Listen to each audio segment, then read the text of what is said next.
Hello, I have a very special video for you today. I'm going to be sharing with you the two final 8-track tapes ever produced in the 1980s. Now, as you may know, in early 1983, they stopped selling the tapes through the store, so you could only get 8-track tapes through the record club, which would be Columbia House or RCA. That lasted through November of 1988.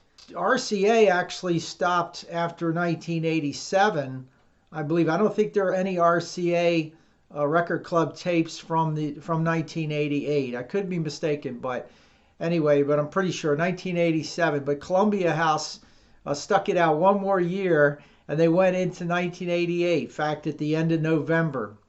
And right at the end, well, the middle of November, November 15th to be exact, you had this tape come out. And that would be Journey's Greatest Hits. This is an unsealed copy. This is from, again, November 15th is what Discogs and also Wikipedia have as the date of release for this tape. I also have a factory sealed copy of the same tape. You can see how that would have come directly from Columbia House to your house back in the 1980s if you had ordered it through the record club. Like I said, that's the only way that you could get these tapes back then. Now, 1 week later, according to Wikipedia, November 21st to be exact, this album was released. And now there's a little discrepancy. According to Discogs, they have this coming out the same day as the Journey album. And that would be Fleetwood Mac's Greatest Hits.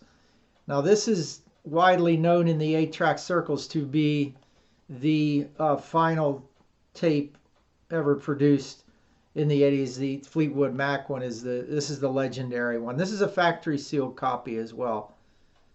Okay, so you can see how this came from the factory. And I do have a non-factory sealed version to share with you. It's not in quite as good a shape. It's got some wear on the label, but you can see the cartridge a little bit better. Obviously, they were all white by then, and they were very generic.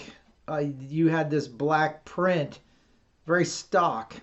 It's very interesting. It's the same thing on the Journey tape. I'll show you that again.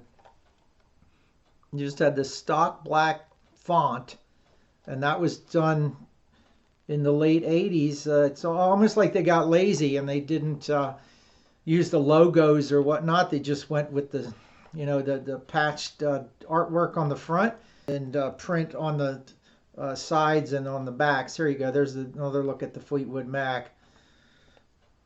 Again, there's the edge to look at, and then one more time on the back.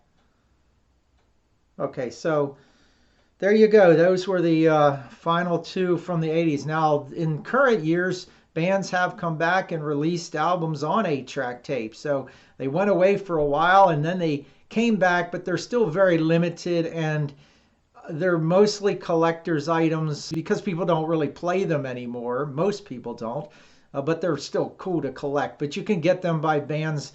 Melvins had one in the late 90s. You've got Cheap Trick that put one out in 2009. Ghost is another band that does them. Dolly Parton put one out last year. So it's kind of random and all over the map, but you do see bands and artists putting out 8-tracks in the modern age as well. Anyway, I hope you enjoyed this video, and I will see you on the next one.